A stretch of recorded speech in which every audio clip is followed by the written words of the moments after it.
Welcome to తొలిఅడుగు. నేను Gopikrishna Sarvepalli corporate ట్రైనర్ని. కొన్ని ఆలోచన పద్ధతులు, ఆలోచన విధానాలు మన అభివృద్ధి కోసం. ఫస్ట్, ఇవాళ నాకు ఇష్టమైనది నేను చేస్తున్నా, అది నాకు భవిష్యత్తులో ఖచ్చితంగా బెనిఫిట్స్ ఇస్తుంది. ఉదాహరణకు ఈరోజు నేను సివిల్ సర్వీసెస్ ప్రిపేర్ అవుతున్నా, చాలా హార్డ్ వర్క్ చేస్తాను. నాకు ఐఏఎస్ ఆఫీసర్ కావాలని కోరిక.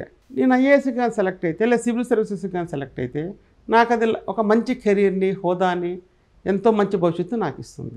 రెండవది, నేను ఇవాళ ఒకదాన్ని హేట్ చేస్తున్నా, కానీ అది నా భవిష్యత్తులో చాలా మంచి ఫలితాలను ఇస్తుంది. ఇప్పుడు నాకు చదవడం ఇష్టం లేదు, చదువుకోవడం ఇష్టం లేదు, కానీ నేను చేస్తూనే ఉన్నా. ఇంకా చదవడం ఇష్టం లేకపోయినా కూడా చేస్తూ ఉన్నాను. అది నా భవిష్యత్తులో నాకు పెద్ద స్థాయికి తీసుకెళ్తుంది.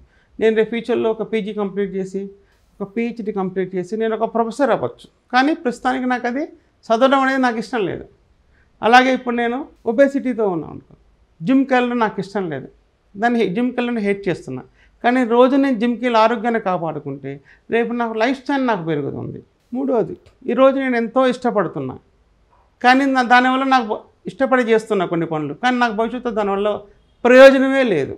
ఫర్ ఎగ్జాంపుల్, ఐపీఎల్ క్రికెట్ మ్యాచ్లు నేను చూస్తున్నా, గంటలు చూస్తున్నాను. ఫర్ ఎగ్జాంపుల్, దానివల్ల నాకేమైనా బెనిఫిట్ ఉంటుందా? నేను ఒక స్పోర్ట్స్ అనలిస్ట్నో, స్పోర్ట్స్ పర్సన్నో, లేకపోతే కామెంటేటర్గా అవ్వాలని అంబిషన్ ఉన్నవాడిని అయితే నాకు అది ఐపీఎల్ క్రికెట్ మ్యాచ్లు నాకు ఉపయోగపడుతుంది. ప్రజెంట్ నేను ఒకదాన్ని హేట్ చేస్తున్నా, దానివల్ల నాకు బెనిఫిట్స్ ఉపయోగం కూడా లేదు. ఇప్పుడు నాకు క్రికెట్ మ్యాచ్లు చూడడం నాకు ఇష్టం లేదు, నేను దాన్ని హేట్ చేస్తున్నా, దూరం పెడుతున్నా, దానివల్ల నాకు బెనిఫిట్ కూడా లేదు. ఇట్లాగా మనకి 4 పద్ధతులు ఆచరించినందువల్ల మన మానవ జీవితంలో అత్యున్నత స్థాయికి మనం వెళ్ళొచ్చు. మొదటిది ఏంటి? ఈరోజు నేను ఇష్టపడి చేస్తున్నా, దానివల్ల నాకు భవిష్యత్తులో బెనిఫిట్స్ ఉన్నాయి. రెండవది, నేను ఈరోజు ఇష్టం లేకుండా చేస్తున్నా, కానీ నాకు భవిష్యత్తులో దానివల్ల ప్రయోజనాలు ఉన్నాయి.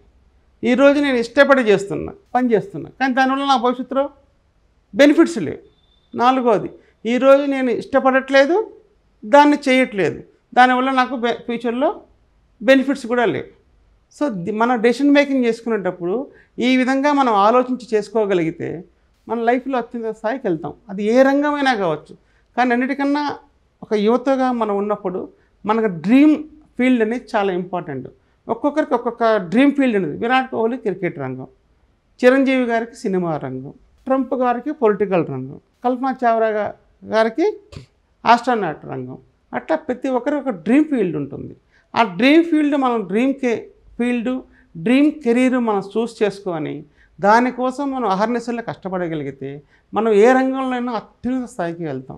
ఈరోజు ప్రపంచంలో ఉన్న 1% సక్సెస్ఫుల్ పీపుల్ అంతా కూడా ఇదే సూత్రాన్ని ఆచరించి అత్యున్నత స్థాయికి వెళ్ళారు.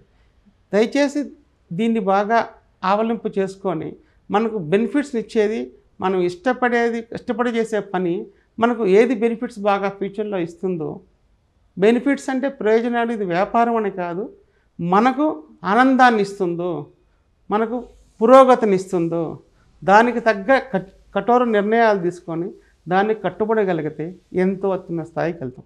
సివిల్ సర్వీసెస్ సాధించాలంటే ఒక 3 సంవత్సరాలు మనం త్యాగం చేయగలిగితే 50 సంవత్సరాల కెరీర్ వస్తుంది. బ్యాంక్ పీఓస్ అవ్వచ్చు, రైల్వేస్ ఎగ్జామ్స్ కావచ్చు, స్టాఫ్ సెలక్షన్ కావచ్చు, ఒక సైంటిస్ట్ కావాలన్నా, ఒక డాక్టర్ కావాలన్నా, ఏది కావాలన్నా ఒక 3 సంవత్సరాలు మనం కఠోరంగా త్యాగం చేయగలిగి కష్టపడగలిగితే రైట్ డైరెక్షన్తో అత్యున్నత స్థాయికి వెళ్తాం. మనకు ఎవరికైనా ఉన్నది 24 అవర్సే. దాన్ని సక్రమంగా ఉపయోగించుకొని కాలానికి ఎంత విలువ ఇవ్వగలిగితే అంత గొప్ప స్థాయికి వెళ్ళి మనం మన కుటుంబాన్ని మంచి అత్యున్నత స్థాయికి తీసుకెళ్ళచ్చు, సమాజంలో ఒక ఉన్నతంగా జీవించవచ్చు, కావాల్సినంత గుర్తింపును, గౌరవాన్ని పొందొచ్చు, జీవితాన్ని హాయిగా ఆనందమయంగా జీవించవచ్చు. జీవించడం అనేది ఒక కళ. జీవించాలంటే మంచి నిర్ణయాలు తీసుకోవాలి, వాటికి కట్టుబడాలి. సంవత్సరానికి ఒక ప్రణాళిక చేయడం అనేది కరెక్ట్ కాదు. ఒక సంవత్సరం నేను స్టాఫ్ సెలక్షన్ కమిషన్ ఎగ్జామ్స్ రాస్తాను, ఇంకో సంవత్సరం ఎన్డీఏ ఎగ్జామ్స్ రాస్తాను, ఇంకో సంవత్సరం సిడిఎస్ రాస్తాను, ఇంకో సంవత్సరం సివిల్ సర్వీసెస్ రాస్తాను, ఏపీపీఎస్సి. అలాగా సంవత్సరానికి మనం ప్లానింగ్లు మార్చుకుంటూ ఉంటే దేంట్లోనూ మనకు సక్సెస్ రాదు. మనకి ఏ రంగంలోకి వెళ్ళాలో, దేంట్లోకి వెళ్ళాలో, గవర్నమెంట్ జాబా, ప్రైవేట్ జాబా, లేకపోతే ఒక సాఫ్ట్వేర్ ఇంజనీరా, ఒక బిజినెస్ మ్యాగ్నెటా, ఎంటర్ప్రైనరా, ఒక ఫోటోగ్రాఫరా, ఒక యూట్యూబరా, ఒక ఇన్ఫ్లుయెన్సరా, ఒక పేరెంటల్ కోచ్, ఒక కార్పొరేట్ ట్రైనరా, ఎన్నో రకాల పనులు ఉన్నాయి. ఏ పనైనా మనం చేసేదాన్ని బట్టి అత్యున్నత స్థాయికి వెళ్ళొచ్చు. సో ఈ 4గిటిని మాత్రం కొంచెం పరిగణలోకి తీసుకొని మనం ముందుకు వెళ్ళడానికి మనం ప్రణాళిక వేసుకోగలిగితే చక్కగా మనం విజయం సాధిస్తాం, హాయిగా ఉంటాం, మన కుటుంబాలు బాగుంటాయి. మనకెంతో విలువైన వాళ్ళ తల్లిదండ్రులు, తోబుట్టువులు, వాళ్ళు మనకి ఎప్పుడు సేవియర్స్, మనల్ని కాపాడే వాళ్ళు అవుతారు. వాళ్ళ మాటల్ని గౌరవించండి, ఆచరించండి. కానీ నిర్ణయాలు తీసుకోవడం అనేది ఒక కళ. మంచి నిర్ణయాలు మంచి సమయంలో తీసుకోవాలి. దానికి ఈ 4 సూత్రాలు ఉపయోగపడతాయని భావిస్తున్నాను. తర్వాత స్వాట్ అనాలిసిస్ అని ఉంటుంది. Strengths, weaknesses, opportunities, threats. ఆ 4టిని కూడా మన స్ట్రెంగ్త్లు ఏంటి, మన వీక్నెస్లు ఏంటి, మన అవకాశాలు ఏంటి, మన అవరోధాలు ఏంటి, ఈ చార్ట్ని కూడా మనం పరిగణన చేసుకోగలిగితే మన మంచి డెసిషన్ మేకింగ్ వస్తుంది. ఎవరైతే మంచి నిర్ణయాలు తీసుకోగలరో వాళ్ళే జీవితంలో అత్యున్నత స్థాయికి వెళ్తారు. నిర్ణయాలు తీసుకోవడం, నిర్ణయాలను కట్టుబడడం, ఈ 2 విజయ సూత్రాలు. All the best.